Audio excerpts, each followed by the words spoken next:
Bisnis Platycerium melesat, pelaku usaha angkat bicara.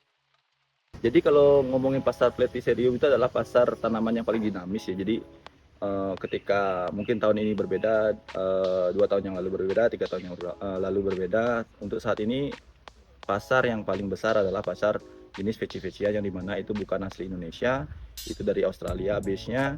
Terus kebanyakan peminatnya karena di luar juga lagi tinggi banget demand-nya. Jadi semua mencari jenis yang memang lagi high demand, yang memang pola pasar memang seperti itu ya. Jadi sekarang tuh veci-vecian dan jenis-jenis hili-hilian yang lagi naik. Wilinki juga yang local pride juga lagi rame banget. Untuk harganya?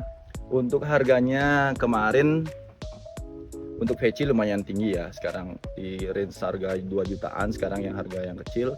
Cuman untuk Wilinki itu kemarin di event pameran kemarin di Jakarta itu ada yang tembus di 2,4 M.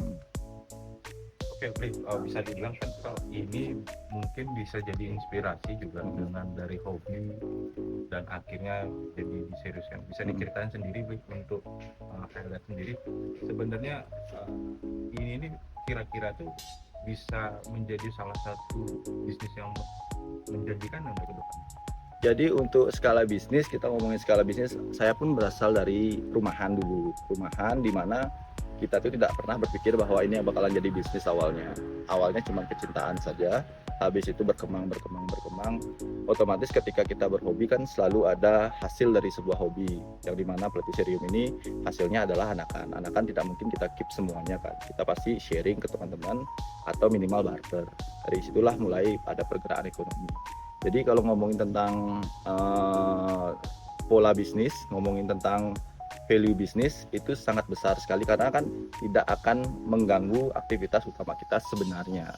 Cuman ketika saya kemarin masih kerja, ketika habis COVID saya masih dipanggil kerja, ada beberapa hal yang saya pertimbangkan untuk saya memfokuskan diri ke sini karena ketika saya bekerja terus quantity yang kita keep sekarang di tempat yang kita bilang greenhouse ini lumayan besar. Jadi harapan saya ketika itu adalah saya bisa fokus karena kan nggak banyak yang bisa fokus di dunia tanaman di Indonesia ini.